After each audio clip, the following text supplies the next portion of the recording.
Come on into the ditch. I'm your resident ditch witch, Tine, and we're about to get witchy whether you like it or not. If it's your first time visiting the channel, welcome, and apologies if you're not quite sure what's going on and it seems a wee bit all over the place. There is a point to all of this, I'm pretty sure, and we're getting there slowly but surely. Stick with us. There's great crack to be had along the way, and if you are new here, that does not mean drugs, okay? If you are one of my returning viewers, who I greatly appreciate, hello to you all, welcome back. I have a real treat for you today. I decided it was time to start untangling Dundalk's incredibly rich Anglo-Norman history. Not the most popular subject. People like the myths, they like the prehistory, they like all the really ancient stuff, but medieval times in Ireland were wild. So I've teamed up with another amateur historian friend of mine called Kerr, and we took another trip out to Roach Castle in order to try and get to the bottom of who's who. When did they come? Where did they land? We know Dundalk was a big centre for Norman activity, but now we have a timeline, sort of. Thanks to John's diligent work. We've got some fascinating tidbits for you in here and some lovely scenes of Roach Castle as well, because when you put two people who are enthusiastic about photographing into a place together, you end up with 5 cameras, 3 mics and a lot of low batteries. So on that note, before we start, please excuse me for any technical inconsistencies in this video, particularly if you notice anything with the audio. It is a wee bit all over the place. It was because of the length of the interview and the fact that we did it outside. It was the first time I'd done anything like that. We will do it again, but we learned some lessons. And again, if you'd like to contribute towards the upgrade and the maintenance of this channel, it would be very much appreciated. You can do that in the link in the description just under the video here for my Buy Me a Coffee account, and that doesn't actually go towards buying me coffees or anything like that. Every time you buy me a coffee, it puts €5 into the account, and all of the money that goes into that account is used to maintain and upgrade this channel. So without further ado, let's get into it.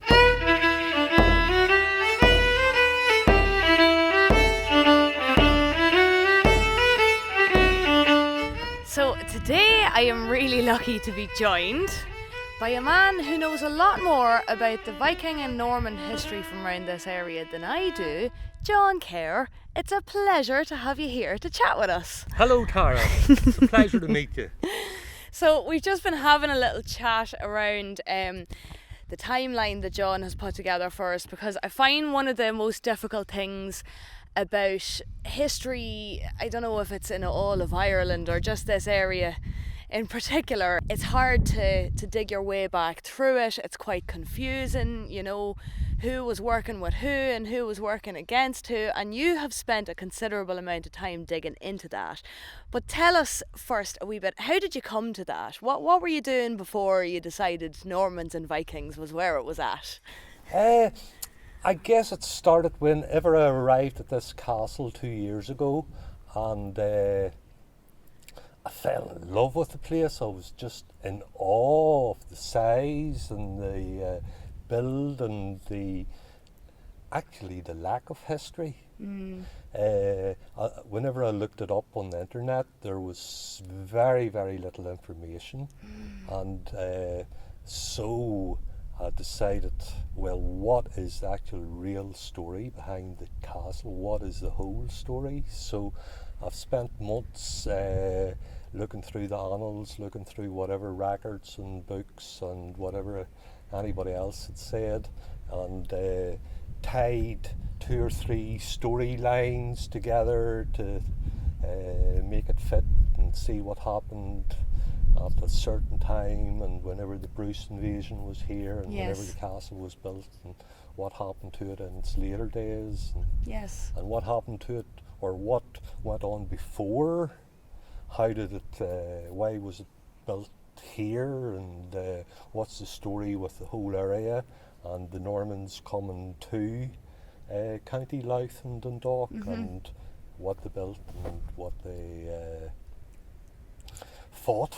Yes, indeed. You're not a local man yourself. You're a photographer who sort of ended up here, John, are you? Yes, photographer, artist, graphic designer, a bit of background acting, a bit of videography and stuff. But history is another thing that I'm very curious and interested in, especially our Viking and Norman history. And there's a lot of it around this area. So much.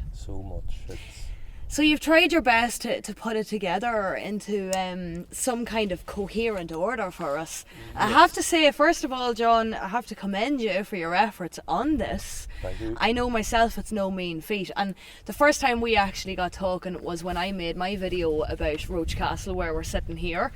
And there were little bits that I had left out and bits that made my story seem a little bit incomplete, and you were the man that seemed to know them. And I thought, now this guy is going to be worth having a chat to. He knows things that I don't know. You've done digging that I haven't got round to, John, and you've done a serious amount of work in this. The timeline has a staple in it. Just everybody staple. So there's a huge amount of stuff here, and one of the things that really struck me was that we've heard a little bit about, say, Bertram de Verdun. Anyone who's been watching my videos knows a little bit about Bertram de Verdun, and that he was really one of the first representatives to come to the area on behalf of sort of what we refer to as the Anglo-Normans. He was an assistant of Henry II and things like that. A name that we don't really talk too much about. You've got John de Courcy come in after him and seems to have done an awful lot more than Bertram de Verdun did. But take us back to the start, John. Help us break it down here now, right? Why did the Normans come in the first place? When did they come? What did they do? Oh, okay. It goes really back to Diarmuid Mac Murrough, and he wanted to be King of Ireland. He was King of Leinster. He was then in a row with the High King and with Tiernan O'Rourke, and he stole Tiernan O'Rourke's wife, made off with her. There was a battle, there was a few more battles, he was beaten. He gives his sons as hostages, knowing that he would break his word and the sons would be killed.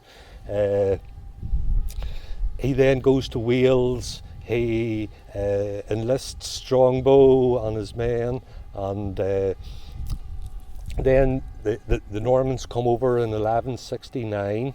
They take Waterford, Wexford, fight battles. Strongbow comes over 1170. He basically then conquers Leinster, conquers Dublin. He has the promise then of marrying Diarmuid Mac Murrough's daughter and becoming King of Leinster whenever Diarmuid dies. So in effect he is becoming the most powerful man in Ireland and a threat to Henry, yes, as King of England. So Henry then gathers up 500 knights, 4,000 footmen, horses, and he comes to Ireland to settle things out. Of course, with an army that size, the Irish kings in the south of Ireland and the east of Ireland aren't going to fight him, so they all submit. That's right. They basically submit to That was one Henry. of the things that really jumped out at me from your timeline, was that, so many Irish people, we tend to think of, the English coming in and invading by force, and of course many times they did. But in this one particular instance, when they sort of came and really first took Ireland, there was a lot of submission on the part of Irish people, Irish chieftains, that maybe doesn't get spoken about quite as much. Yes. And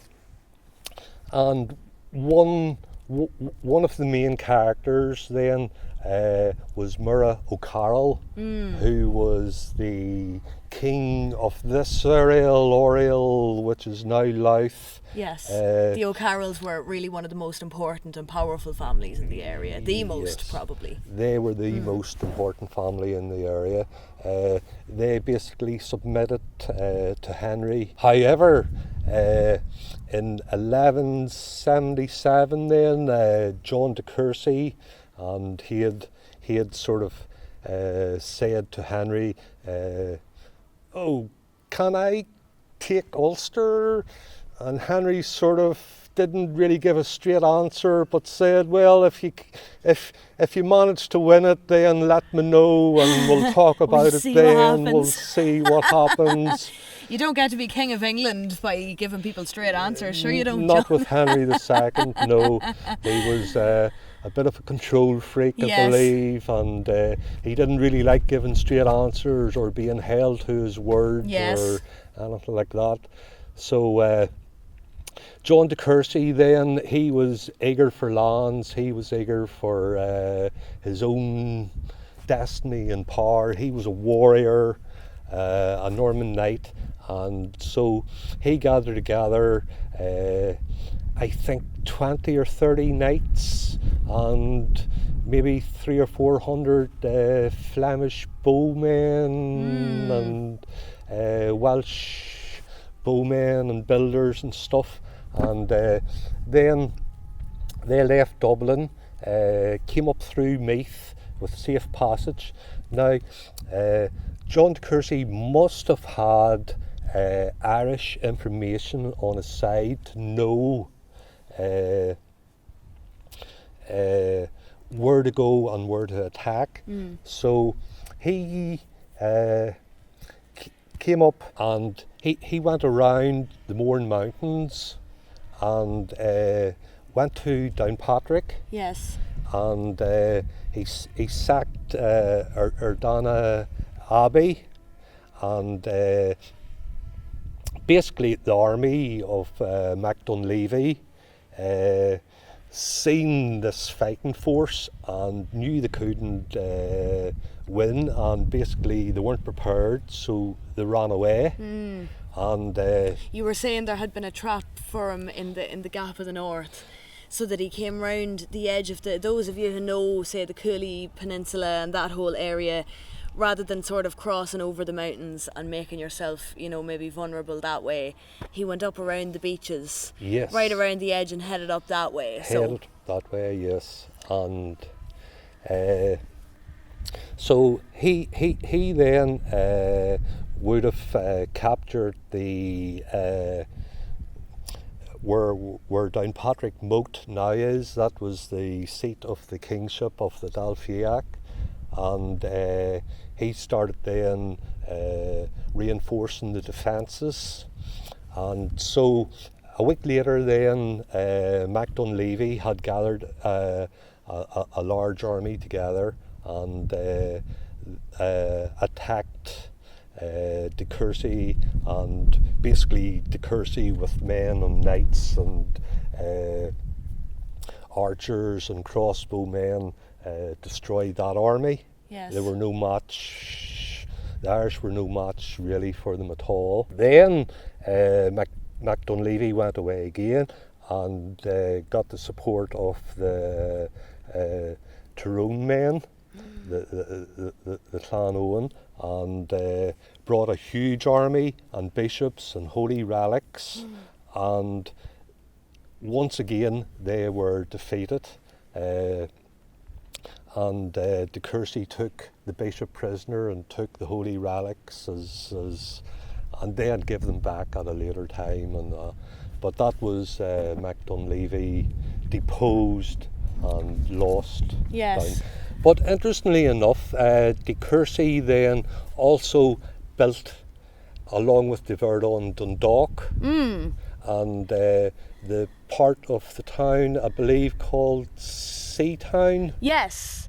Yes, well, that's the thing about the Normans is, you know, we tend to think, oh, well, they were so impressive. They came along in their chainmail with their big swords, and they were highly organised compared to us, you know, for people that doesn't really know much about sort of Irish military history, one of our biggest disadvantages as a nation was always that we were so divided as a people. You'd have each hill was sort of its own kingdom in a way, and there was very little unity sort of that you could speak of between the different places. So the Normans took us very, very easily, really. It was no big job to them to do it. But one thing that it's evident everywhere on the landscape, but maybe they don't often get the credit for it, is that they built so much of Ireland, particularly around this part of the country.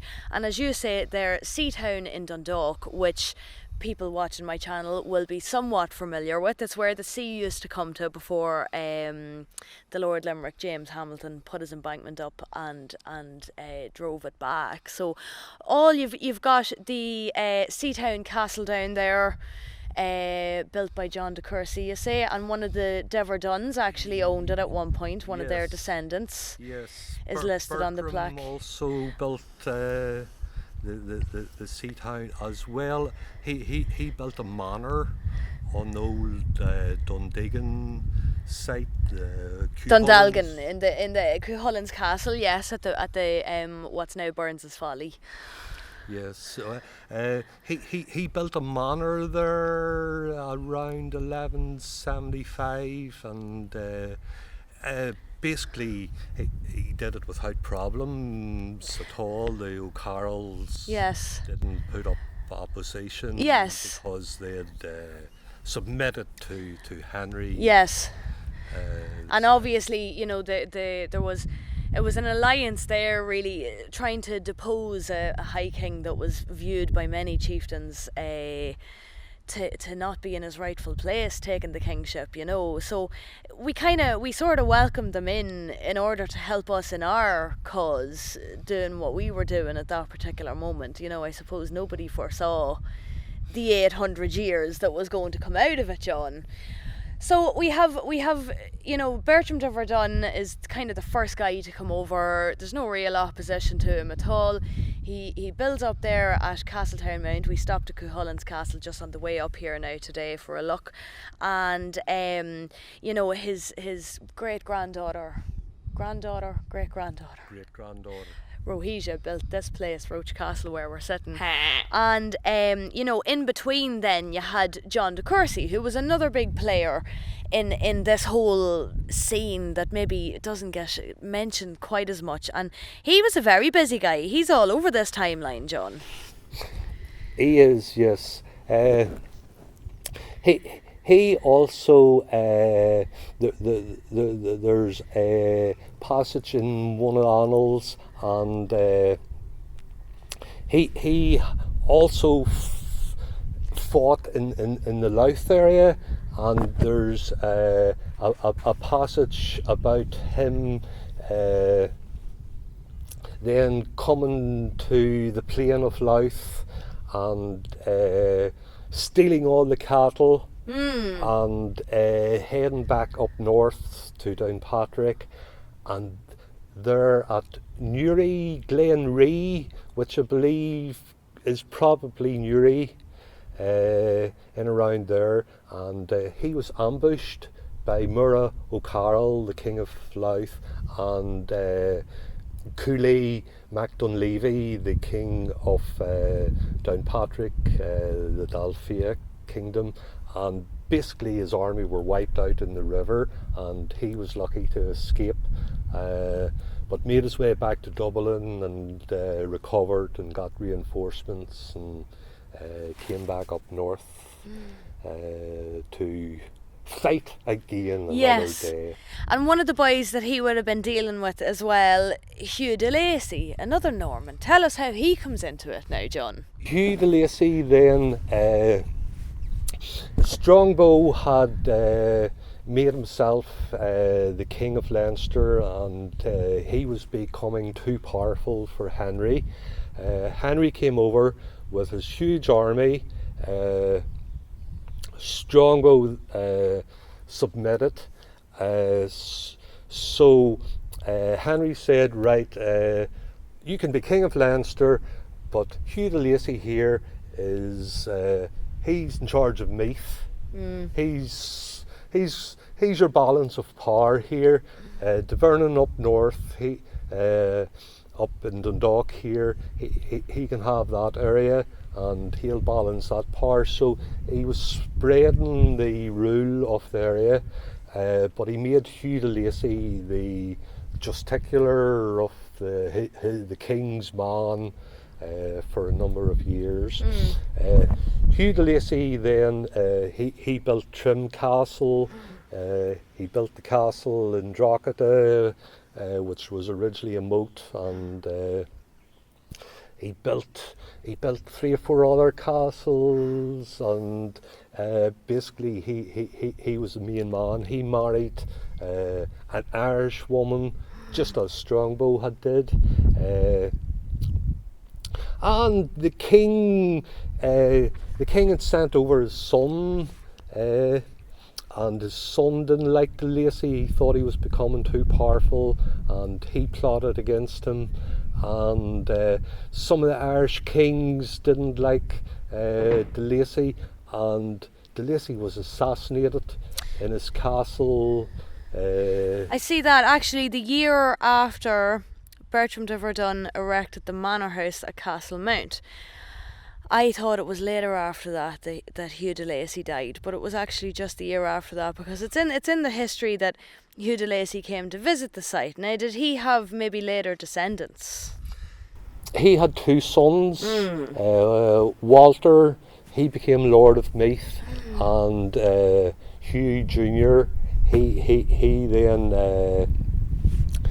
then claimed for Upper Oriel Louth here, and he at a later stage became the king's man, and John put him in charge with capturing John de Courcy, who had become too big for his boots in the king's eyes. Yes. Too powerful a man. And there's an interesting story about that too. John de Courcy had become too big for his boots, basically, in the king's eyes, and he then employed Hugh de Lacy to capture him, to bring him to submit to the king. And the interesting story is that they tried to capture him, but he was too much of a warrior. So Hugh de Lacy bribed for information whenever John de Courcy would be at his weakest, and the information came back that on Good Friday John de Courcy spent all day in the chapel praying, and he didn't have his armour or his sword. And sure enough, Good Friday came, John de Courcy was in the chapel, a small army came to capture him. Of course, John de Courcy had no weapons. He grabbed the cross and beat 13 men to death. Wow. Before they were able to capture him. So John de Courcy was a bit of a badass. He was a badass. He was a huge man, a huge strong man with a huge fighting spirit. Not the best politician, but a great warrior. And of course, he had made alliances with various Irish kingdoms, the kingdom of Ive, with the McGuinnesses, and of course his biggest alliance, he married the Viking king of Dublin. He married his daughter, and she was called Africa. She went on to rebuild the abbey at Needrum, and John de Courcy then also built abbeys and Inch Abbey, and set about re-establishing the Augustine Church in the north and east of Ireland. Very interesting. And you were talking earlier about, the Normans from an outside perspective, they seem almost obsessed with abbeys as much as castles. They were involved in a lot of them, and there was a lot of them built around the Anglo-Norman invasion around that time. You were telling me about the one in Dundalk, weren't you? That was built by one of the descendants of Rohesia de Verdun. Yes. Now, Bertram actually built an Augustine Abbey in Dundalk around 1180, 87 or something. Okay. Yeah. I'm not sure whether it was Augustine or Franciscan, but that, I think from what I believe, there's still a sort of a relic of a wall there now. It might be called Dundalk Castle, no? I'm not just sure, but... we'll have to look into it. Yes. Because we do have, I'm pretty sure there are fragments of very old walls around the town. Some people think there are still parts of our town walls standing, and most people would say no, they were torn down by James Hamilton, the Lord Limerick, to build the foundations for the roads of the new town, the new part of town. Okay. But that's not to say that there aren't walls standing from structures that was within that. Yes. And we would have had Mortimer's Castle in town as well, where McCourt's pub is now. So actually the Anglo-Norman landscape of Dundalk town, I mean, it was massively different to what it is now, and I do intend to go more into showing people that. But trying to understand it and understand, where was important kind of tactically, and, where to begin, where to start. It's so hard to know, and I suppose looking for physical remnants on the landscape is probably one of the best places to start. Like, that's how, looking at this place is how you got into the Norman history, and it's definitely would have been one of the influences on me in my earlier life as well that made me think about the past and wonder about the people who lived here, Yes. It can be, I find trying to empathise with the Normans it can be a bit of a fool's errand at times, but it has to be done because, they came and they made such big changes here, and it's not as if they just came, kind of kicked us up the hole and then left again. They came here, they built, many of them, intermarried, and we have many, many Norman names surviving in Ireland today, which are all descendants from these people. So in a way, the ones who stayed are Irish. They're as Irish as the Gaels at the time would have been. It's part of their identity now, and they're part of us. And Flemish. Flemish, that was the other thing that really jumped out at me. You were saying, you think like the Anglo-Normans, and I thought I was doing a great job at illustrating things for people, putting the cheesemonger in, so that you actually think and go, these people came from somewhere, and they had their whole own thing going on before they came here. But it really surprised me when you said that there was a massive number of Flemish came with them, and Welsh as well. Welsh archers and builders also came with them, and they were in fact the main body of men who built the castles and did the defence apart from the Norman knights, and they settled, and a lot of Irish names of old are Flemish in origin. Yes. As well as Norman, a lot of names with Feats, begin with Feats, are Norman, and all the ones with de. We have, a few des, de Butler, de Ball as well. Yes. De Burke. De Burke, yeah. There's lots. There was lots. It's they made and not only that, but they were highly organised. That's how they took England. They were able to. They had a feudal system of organisation, and they had a chain of command from the king to the lords, and then down through the people. They did away with slavery. They found that it was better. A slave wouldn't work as hard as a serf. A serf had something to work for. Yes. A serf could own his own produce and own his own land at the end of the day. Yeah. So it was a successful type of system compared to the older. This seems so highly organised. Like when we were talking about Rohesia, one of the things that really stood out to me when I was, I mean, the Irish law at the time, the Brehon law, was a very complex system in and of itself, and there were a lot of probably seemingly nonsensical things you could be fined for, but they made sense to the people at the time, One of the things I noticed with the Normans, like Rohesia is a very good example. It's good to look back and see, how were the people of lesser status treated within society, and it's easier to get a good picture of how equitable the system was. Maybe now, there were ways and means. Obviously, it was possible for Rohesia to rank or to rise to the top of the ranks and build this place that she built. But she had to be incredibly rich to begin with. And she had to then buy her way kind of out of, she was obliged to marry. There had been a rule sent down, you have it in here somewhere, from the king. Was it the king? Yes. Who, was basically saying sort of unmarried widows of a certain status had to marry again, and Rose would have been on that list, and she had to buy her way off it with a pretty hefty fine. Yes. To remain a femme sole after her husband died. And you were saying that actually would have seriously influenced sort of,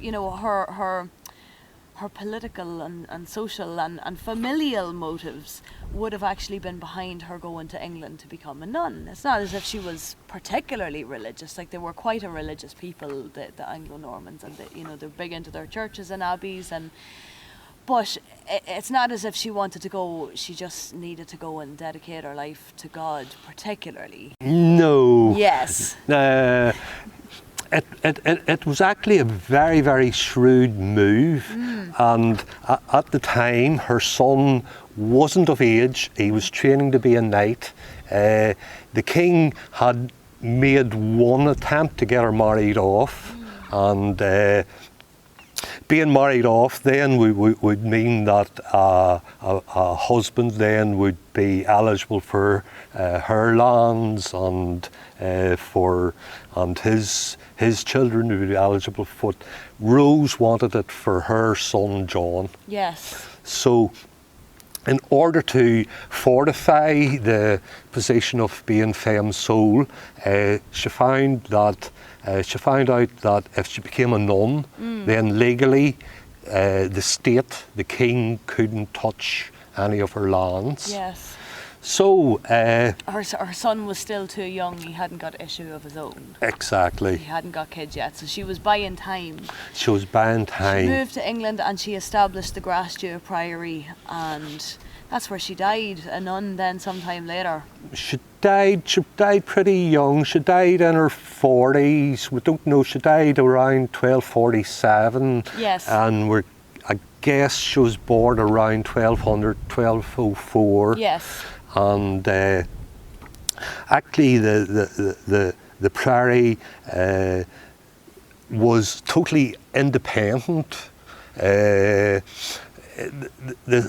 called themselves the White Nuns of St. Augustine, and interesting enough, it's one of the most haunted places. Yes. And with numerous sightings of the White Lady. Yes.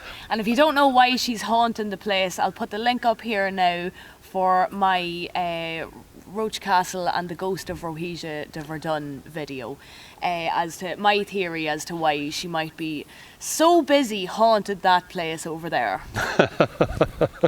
She's very busy doing it. There's a lot of sightings. There's a lot of independent, verified sightings over a long period of time. Long period of time from all different kinds of people, local and not local, and it's incredible to think. And this has brought us up now. Rose's death, you're talking 100 years more or less after the Normans have arrived in Ireland. Mm-hmm. So she's had 4 children, one of whom is John, that inherited. Yes. John then was a major baron of the king. He had his he actually then fell out with the king. King John said that he owed him money, or his father owed him money, yes. and stuff, and then whether he did or not is probably another matter. Exactly. Yes. Exactly. So that's 100. Well, it's about 80 years when Rohesia passed afterwards, and this place stayed in her family for a century or two after that, was it? Until the mid 1300s. Yes. When basically the male line of the family had died out, and basically I think it was another John de Verdun or Nicholas, and he had 4 daughters, and the castle then was left to the one called Maud. She married Baron Furnivall. Yes. And it stayed with the family for another 50 or 60 years. Was then bought by Richard Bellew or John Bellew. John Bellew, who may or may not be a relative of Dave's, but either way, Dave's getting a slagging for it. So it was the Bellews then came and owned this place for a couple of generations, and they actually did a lot of repair work on it too. Yes, there's a note in the annals of John applying for a grant for castle repairs around the mid 1400s or so. They also had a manor then closer to Dundalk, and they also I think had a manor around Drogheda. One of the things that we have completely skipped over there in the 14th century is one of my favourite characters from Norman times, just because he seems to be an awful Aegis, God love him, Edward de Bruce. Tell us about him, John. What's the crack with Eddie?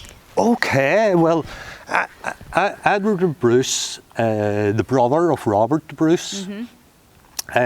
Robert de Bruce, the younger brother. And it showed. the one with attitude. Yes.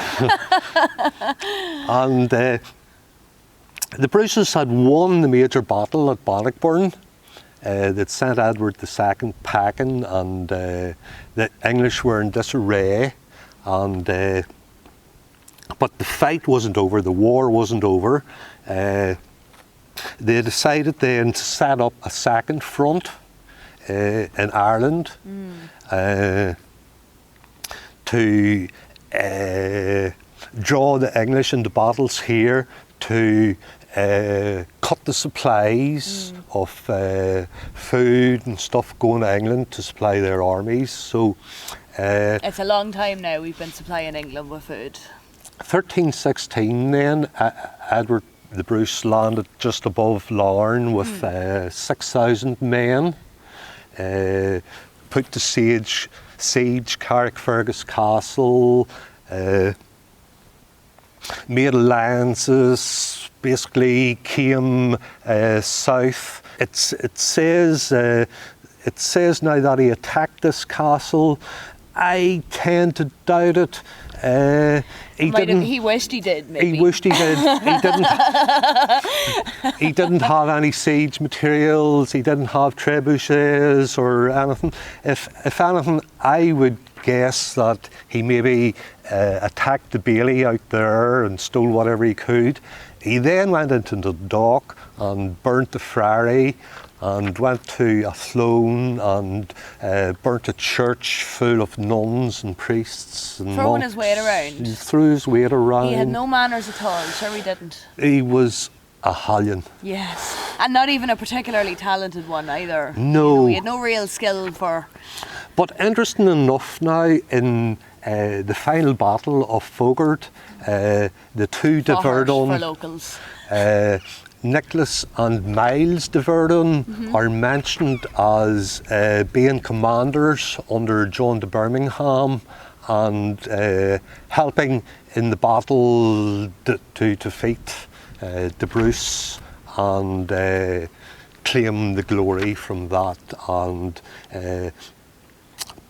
there's a record then of Miles de Verdun surviving and applying to the king then for a grant for his lands, that his horses and his provisions had been stolen. And Edward seems to have stopped at every tavern and post along the way from he arrived in Ireland to heading south. He shows up on the history of almost every major monument around the area. Now, some of them, you know, is probably just things people threw up on Wikipedia with no substance to them at all, like things like that he was crowned at Castlemount. We've no real evidence for that, and there seems to be a stronger link to Mortimer's Castle up there or around there.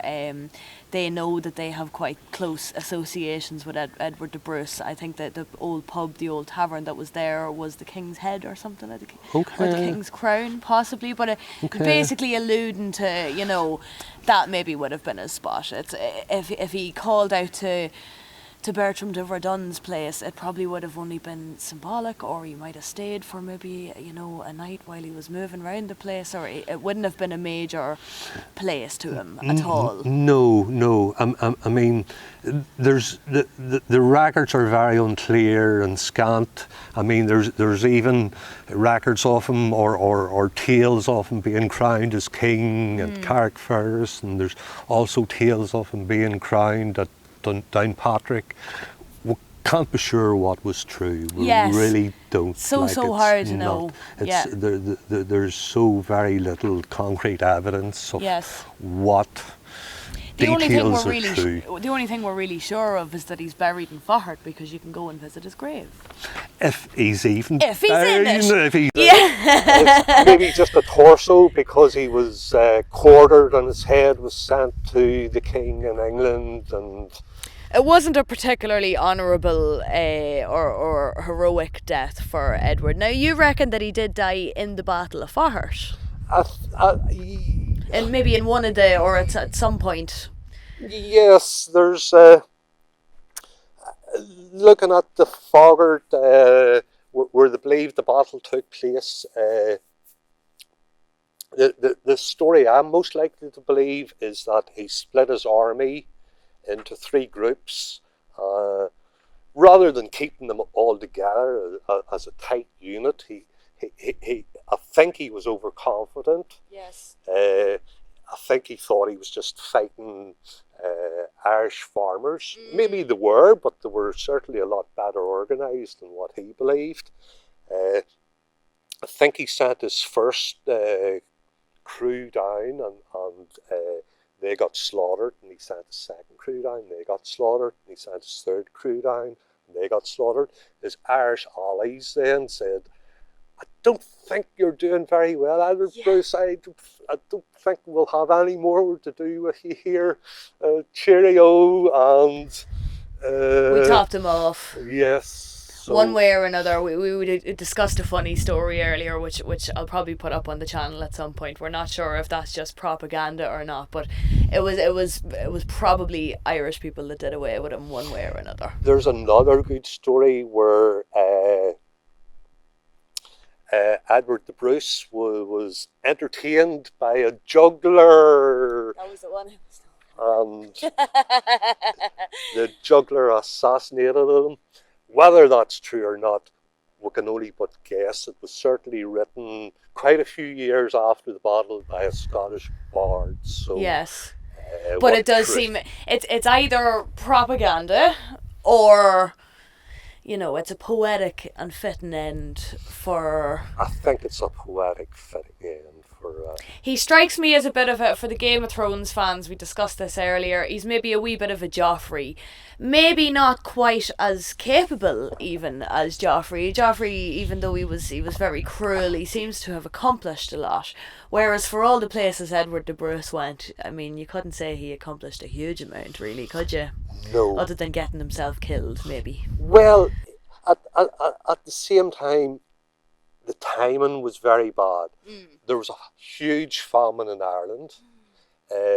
In fact, there was a famine throughout Europe, throughout England. Oh, was that Black Plague? No, not the Black Plague. That was later.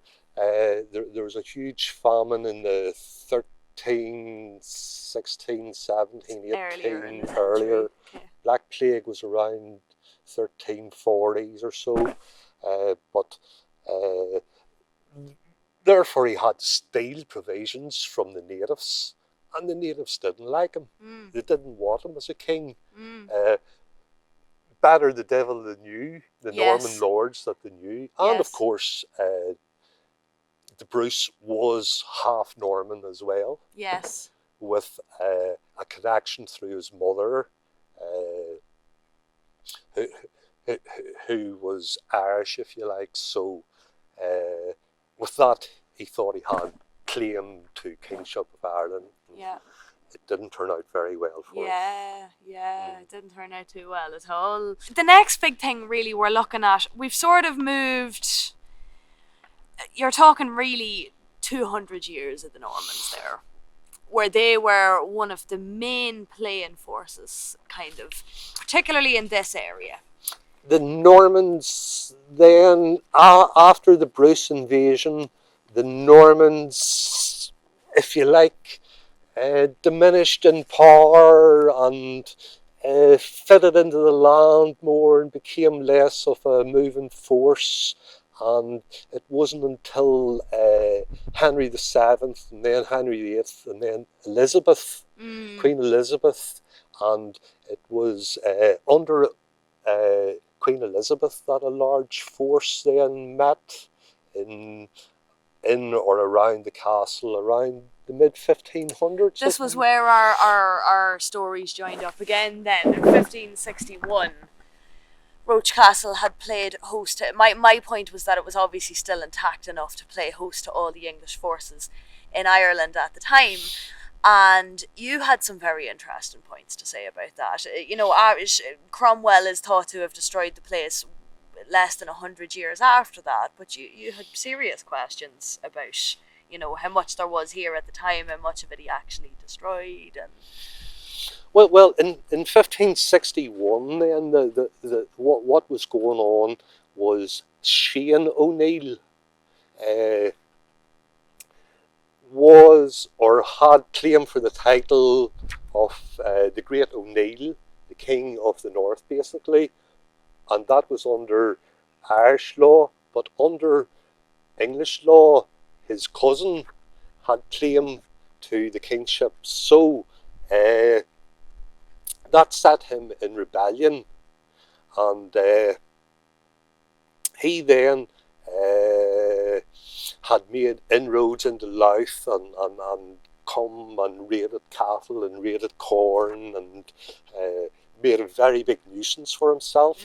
The English lord said he gathered all the forces and the English army. They gathered here, moved up north, then went a tooth for a tooth and raided areas throughout Tyrone to raid cattle and to raid corn and gold and whatever they could find. And but Shane O'Neill had been one step ahead of them, and he set up an ambush somewhere in North Monaghan or so, and they ambushed the English army and slaughtered them, basically. We're not sure of the place or the numbers, but it was a huge embarrassment.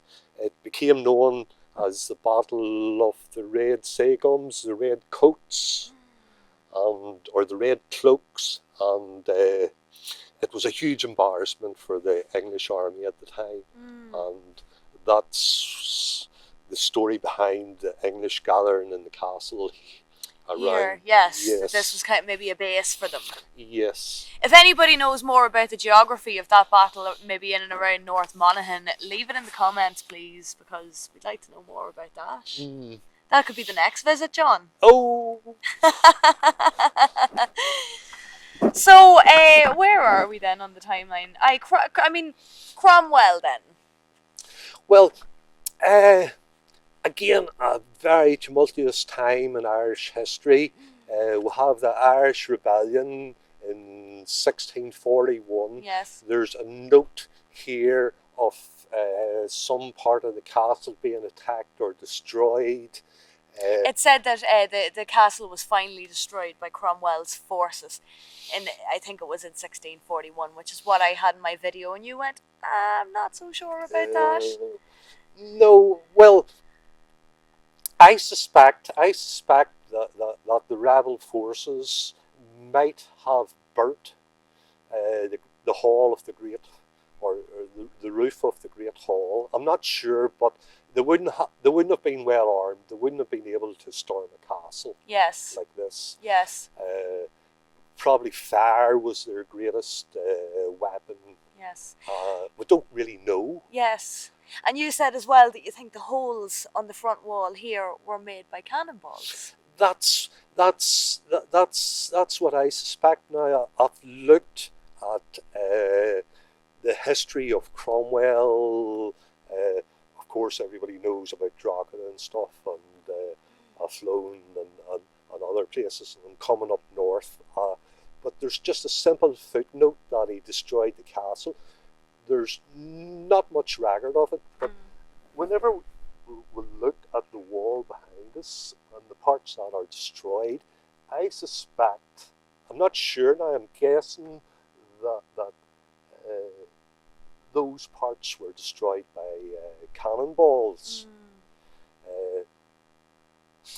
And after that, there's no history of the castle written at all. Yeah, that's right. That's it. That's where it's sort of the castle's timeline ends. That's where it ends, as far as I can see now. So, and today it's owned by somebody, a farmer, probably. A farmer. You know, yes. And it's probably a bit of a burden to him as well. It can be difficult having a national monument on your land.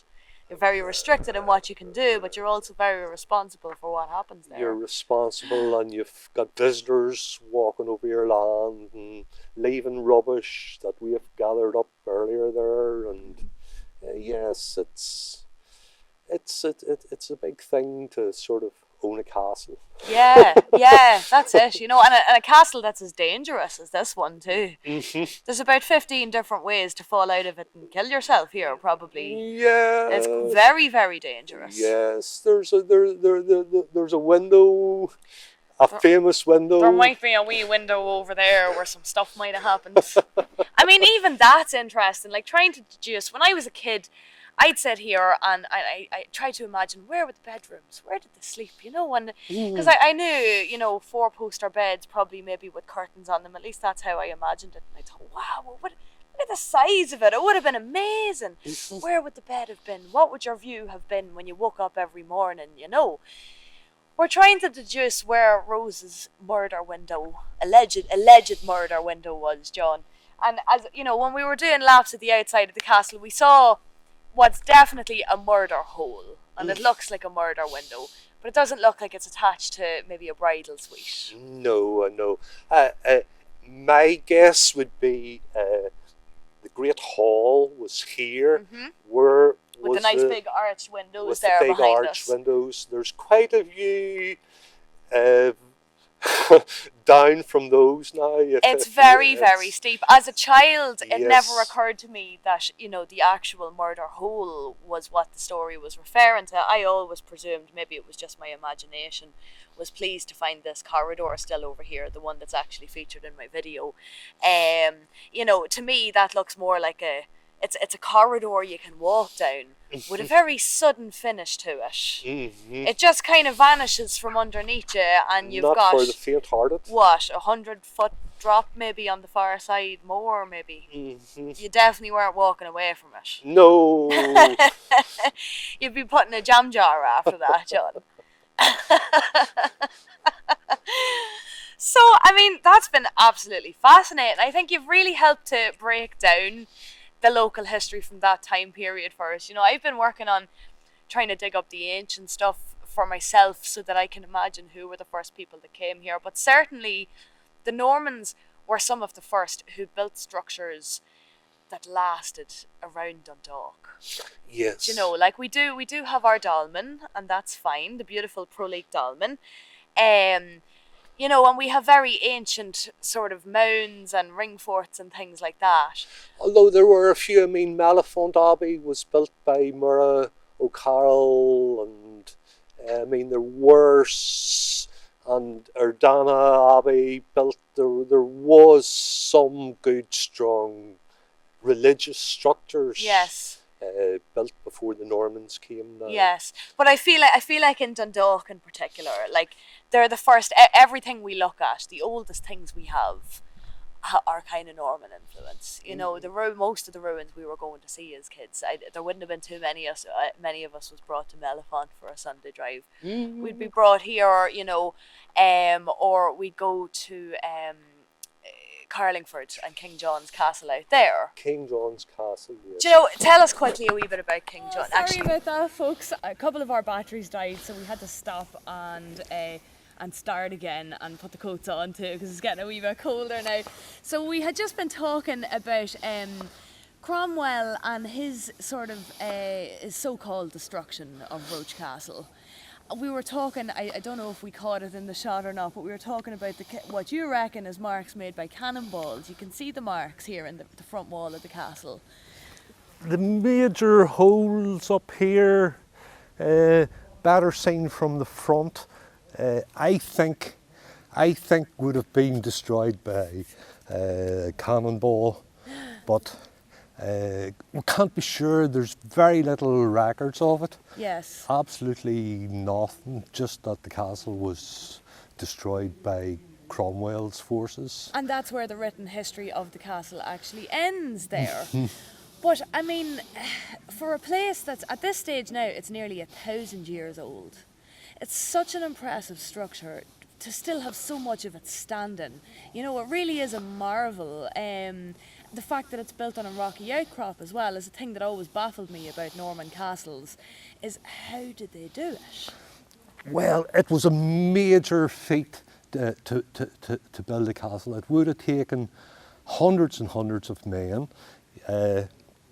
First of all, you would have needed the major architect, and he would have planned out the castle.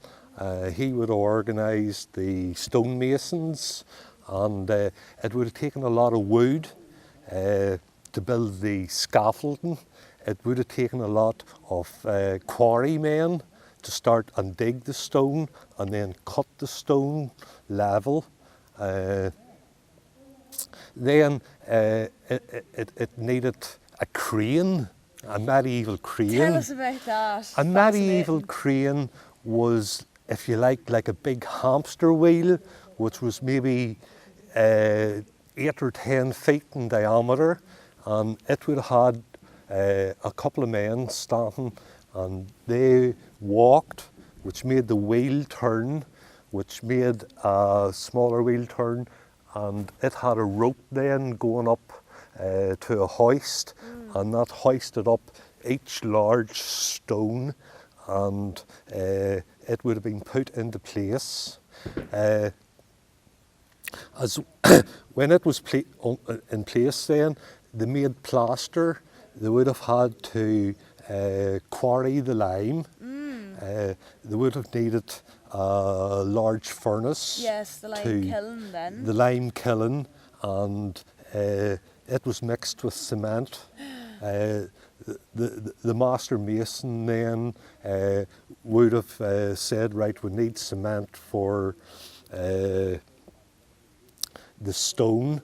There was different types of cement for plastering the walls and for sticking the walls together and stuff. Yeah, it's very complex. Like they really knew what they were doing. They knew what they were doing. They built the outside, they built the inside, and then they put filler, all the small stones into the centre. Yes. To make their 4 foot wide walls, and they would have used like weights weights hanging on ropes to keep everything level, and they would have used T-squares and kept it all level, kept it straight so that it wasn't being built at an angle. But it was a huge, huge task, and certainly they would have had maybe 2 or 3 blacksmiths making all the metal work, Yeah. and making the doors, making the hinges and the doors and the bolts, making the roof beams. I think with this castle too, over the walls on the outside was like a wooden palisade, and things would have been dropped down on Yes. attackers, and that was a major part of the defence of this castle now. So there's a hell of a lot of wood went into it. So, I mean, they used axes and saws. There was no chainsaws. There was no industrial thing. It was a huge task to build a castle like this, involving hundreds and hundreds of men at a time, and it must have cost a fortune. That's it. It probably also explains why there's no forest around here anymore, John. Yes. And in maybe a few other places too. I mean, there's another example of quite an impressive Norman castle built on a rocky outcrop just out the road in Carlingford was King John's Castle. Now, it's nowhere near as impressive as this one. It's not actually, no, but it's more popular. And King John came over around 1210 then to put his barns to rights and stuff. And actually, his main aim was to cut down the Lacy, who was getting too big for his boots. Yes. And by that stage, John de Courcy had come back to his side, and he employed de Courcy to hunt down the Lacy. And King John actually met de Verdun out at Dundegan Castle at Cuchullin's Mount there. And 300 of de Lacy's men joined King John. They then moved around the coast. They knew that de Lacy had set a trap for them in a gap of the north, and King John basically then built a platoon of boats across Carlingford Loch and used that to transfer his troops over the loch to avoid the ambush set up by de Lacy, which would have been a huge task. That's incredible. 4,000 men and 300 knights. And shocking amount of boats too, yeah, probably. a shocking amount of boats. King John then sailed up to Ardglass, and de Courcy and the army then walked up the County Down coast, and then put Dundrum Dundrum Castle under siege, and finally chased. De Lacy escaped. He escaped, but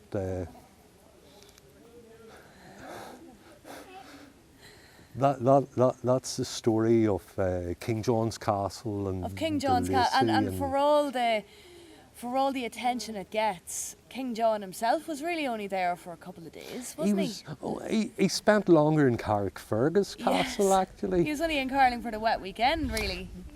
But what had happened is that de Lacy had built a lot of what's known as King John's Castle, but de Lacy knew he was coming and had set the castle on fire. And King John basically paid the money for it to be repaired, and that's, I believe, the main reason it gets known as King John's Castle. Yes. And whereabouts on the timeline was King John? Who were his contemporaries? King John then, he was a brother of Richard III, the great Crusader. Okay. Both were sons of Henry II. Yes. He then basically fell out with his barns. he lost half of France on him. They had to introduce the Magna Carta to stop him from imposing taxes and from him misruling the realm. And basically he died of dysentery then in about 1216 or something. And although the barons had the French King Louis, they had him set to be the new king, but that didn't really happen. And Edward Longshanks then became the new king of England, and the famous Hammer of the Scots was his legacy then. So I mean, you know, that was the end of the Norman rule in Ireland, really, then, you know. It really was. And Roach Castle was being used to host English forces, you know. Cromwell was having a go at it then when he came, and that was really that. And yet, their monuments live on. And a beautiful monument it is too now, and it's fascinating that we do have this in our own backyard. And Absolutely. And it's open to the public, as we can see. Yes. And it's great to see it, you know. It's great to see it. That people aren't closed out, even if it is an incredibly dangerous place. It is. Thanks a million for meeting me here, John. It's Thank been you very an much. absolutely fascinating chat. It's been coming for a long time now, and I'm glad we finally got to do it. I have no doubt that we'll be doing more. Thank you very much, Tara. It's been a pleasure. It's been great. I've thoroughly enjoyed it. Hit subscribe for more fun and witchy adventures. I upload every Thursday and usually on a Monday or Tuesday too. You're not going to want to miss it. Slán agus beannacht. Goodbye and good luck to you. Bye.